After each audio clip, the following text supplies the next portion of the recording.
Hello everybody, welcome back to another video. Today we are once again doing a mod showcase because there is a wonderful mod that I've just discovered that deserves way more downloads, and this is the OmayPaty's Japan mod. This mod adds parts of Japanese culture, Japanese mythology, Japanese resources. Without further ado, let's take a look at everything this mod offers. Yeah, let's jump right into it. Alright, so first things first, towards the entrance to my showcase area, I've decorated with a lot of stuff. First of all, the stuff that I've built everything with is bamboo planks, which is pretty simply crafted. Bamboo 9x9 just like this, and then obviously you craft it just like stairs or fences, just like vanilla Minecraft crafting recipes. Next there are lanterns, which all have different crafting recipes. Yeah, they're very cool. I have them hanging on strings right here, and they don't actually produce any light, but there's other versions that do. Alright, I'm not going to showcase too much more, but this right here is cemetery wood. It's a very nice decorative block. This right here is shiny coral, and over here we have a large pagoda, a small pagoda, and a temple. I believe that's a temple, but these are little model buildings. Here's the jade plant, which is a very nice looking plant. I won't go completely in depth, but I have a lot of blocks and decorations from the mod sitting around. You may have noticed these wandering around. These are red pandas. They spawn in bamboo forests, though I may well be wrong with that. They're neutral, so if you punch it, it'll do that. Alright, so we've taken a look at some of the basic decorative blocks. Let's continue going through here. There is not much to show here, but I have collected a lot of these things that I need. Here is another decorative block. This is red brick. It's very simple. You take red dye, you surround it in brick in a crafting table, and you get some red brick. Yeah, it's a very unique looking block. I've created a little temple gate right here. And we also have lanterns. These do actually produce light, unlike those lanterns. And they come in a variety of colors. There's purple, red, yellow, turquoise, blue, and this right here is the special kind, is a spirit lantern. We're gonna actually start taking a look at some of the features of the mod. Alright, so right here we have the copper, but it is spelled in the game differently. It is spelled as Cooper. It's a very cool ore. This is what the blocks look like. It's like rusted copper. Yeah, so we got 12 ore. Another vital resource is souls. Souls are pretty simple to collect. Dig up some soul sand just like this, and then if you place it in a crafting table, you get souls. Now with these materials, you can create a lot of the main things of the mod. So this is Hirodama, which come in a variety of colors. There's the crimson, warped, and the normal. The crimson and warped are made by using warped fungus or crimson fungus with the normal Hirodama, which can be crafted with soul and other materials. Another thing that can be made are the copper bells, which are obviously made with the Cooper, and they're just nice little decorative blocks. With Cooper, you can also make this armor, which makes a very satisfying clinking noise when you put it on. There you go. You can see probably about the same durability as iron, but it's a pretty cool armor set. Alright, so I have two little fish tanks here. This right here is the freshwater ningyo, which I believe is a type of fish.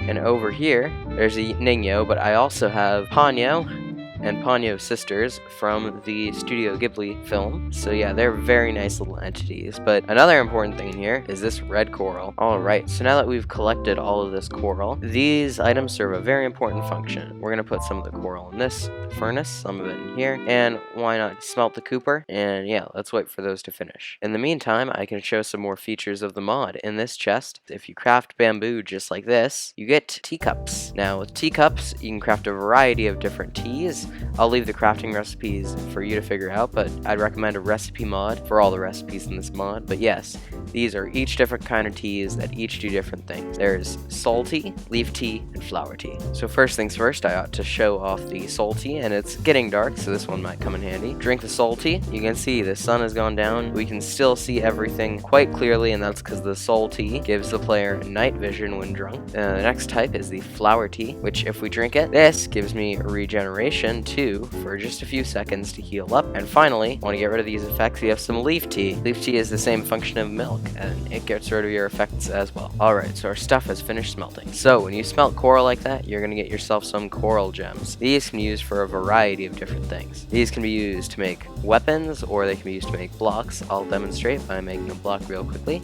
Yep, so this is a coral block. Pretty cool looking block. So now that it's daytime again, let's continue showing off the mod. Over here are the many weapons the mod adds. This is the most unique one. This is the club, and the rest of these are all katanas of a lot of different varieties. You have the vanilla ones, you have some modded ones, and you have some very unique ones, just like this one right here. Yeah, you get everything from aluminium, you know, diamond. You can make some Cooper katanas. You make katanas out of everything. You can even make coral katanas with that coral we talked about earlier. So this is your recipe for the katanas. In order to craft this, you need to have a stick down here and 4 of your resource right here. Alright, so we have a lot of stuff, but we do need a melee weapon. Let's quickly grab the Dark Katana. The Dark Katana is the most expensive item in this mod from what I've seen. It involves basically completing every single task that the mod has you to complete. Alright, you may have noticed these already. These are the masks, which are a very cool feature. They all have different crafting recipes. They're not that hard to craft, obviously. Let's take this off. They can be worn just like this. They give a tiny bit of armor, but they're mostly just there to look real cool. Alright, so we have netherite armor here. Reason we have it is because we're swapping out this Cooper stuff for the real deal armor. Alright, you'll see why we have this armor on in a minute. Before you do though, let me show you what this is. This right here is a very special block. This is frozen diamond, and frozen diamond is just like diamond, but it has a bit more use, and I'm about to show you how you can get it. Alright, so right here we have the spawn egg for the Yuki Onna, which is a type of yokai. Let's go out here and spawn it. Alright, so this is the Yuki Onna. Anytime you do damage to her, she will completely disable your ability to attack, so I recommend using a bow.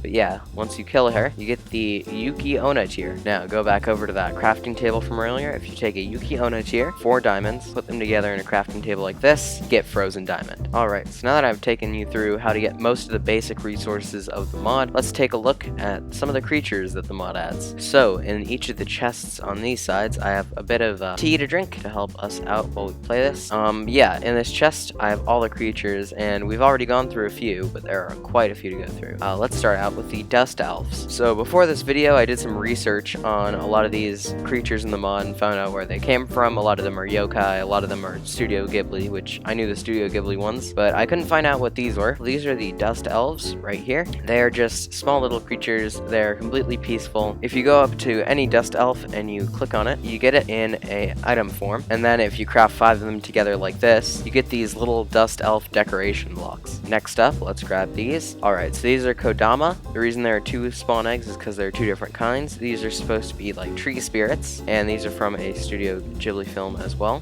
They seem pretty peaceful. There are 2 of the first type, and there are 2 of the second type. You can obviously see the differences. Now, if you hit one, they will retaliate, but they don't do that much damage, and they will drop souls, which, as we discussed, is one of the vital materials in the mod. Alright, so we just saw the Kodama. Let's take a look at the next 2 animals. Alright, I'm going to be quite surprised if you guys do not recognize these, but we have the Chibi Totoro, which is a very small Totoro, and the Chew Totoro, which is a medium-sized one. You all know these. My favorite is the Chibi Totoro, because if you click on it, you can pick it up and place it back down. You can take it wherever you want. It's very nice. Alright, so far our creatures have been pretty peaceful, but that's about to change.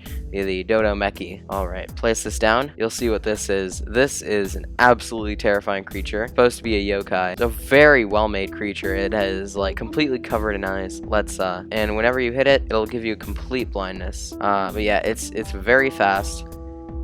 There you go. Once you kill it, it'll drop an eyeball. Eyeballs can be used to make eyeball stew. Alright, next up we have the Murikabe, which is quite the creature. I do not remember what this was. It's gonna slowly come at us and attack us like that. It's not the quickest creature. But once we kill it, just like a lot of the other ones, drops the soul. Alright, next up we have the Yuri, which is some sort of spirit. They are neutral, so they will generally just fly around, but once you hit one, they will start flying right at you, and they actually do some damage. But yeah, they do 1.5 hearts of damage with no armor, and they make really disturbing screaming noises. Alright, so before we continue, you should all know that the reason these are dying so fast is because the Dark Katana, it gives the wither effect, which kills them all very quickly. Alright, here's the next creature, which in my opinion is one of the scariest. This is the Chochinbake. Probably saying that horribly wrong, but these are haunted paper lanterns. Yeah, when you try to shoot them, they disable you. But yeah, they're very hard to kill because of this, and they're actually kind of aggressive too. Alright, so now that we killed him, you can see he dropped this. So that's how you get the Spirit Lantern in survival mode. If you're too lazy to fight these things, an alternative way to kill them is just to wait for it to rain, because they are made of paper, so of course, rain's going to kill them. As you can see, raining, and it dies. Alright, we only have a few more creatures to go. I'm saving the one in the middle for the last. Let's grab a few of these. Alright, so this right here is the Beto San. This is actually probably one of the scariest in my opinion, but yeah, that's what it looks like. You attack it, it'll give you slowness, and then attack you with brute force. These are actually kind of strong. There we go. It takes quite a bit of tries to get, but when it dies, it gives you a tooth. And if you use this tooth with some stone, you can make the tooth stone, and then the tooth stone bricks from it. Next up, we have the No Face. This is from Spirited Away, which is another Studio Ghibli movie. This is a very creepy fella right here. He's not actually that bad at PvP, not as aggressive as the Beto San, but once we kill him, he will drop dark energy. And dark energy can be used to make the overpowered katana, which you saw earlier. Here we have the Nekomata, which is a cat creature with 2 tails and some fire. Take it down, and it drops the Nekomata tail, which you put in a crafting table, you can get dark energy from yet again. Alright, there's one creature which I've saved for the end, and that is the Japanese dragon. This, I don't know if it's based on anything, but to me it just seems like a general Japanese dragon. I have noticed when playing with this, it is probably still being worked on because it causes quite a bit of lag, but let's spawn it. So that is the Japanese dragon. It has a really cool model. That's what I mean when I said it lags a lot. It's flying up there though. You can see it flies around. It makes the Ender Dragon noises, of course. But yeah, let's hit it a few times. But anyways, this animal hasn't been completely featured yet, but as you can see, it has some cool features to it. When it's implemented, it's going to be able to throw these little bits of gold at you, and it's going to have some other boss fight abilities too, but as of right now, it's a bit buggy and needs some more work. So everybody, thank you so much for watching. If you enjoyed, don't forget to like, comment, and subscribe to Saw Diner Dude. If you would like to support this mod, you can join the creator OmayPaty's Discord in the description below. You can also join my Discord to support my work. You can donate to my Patreon, which is now something that's open, and I'll see you next time.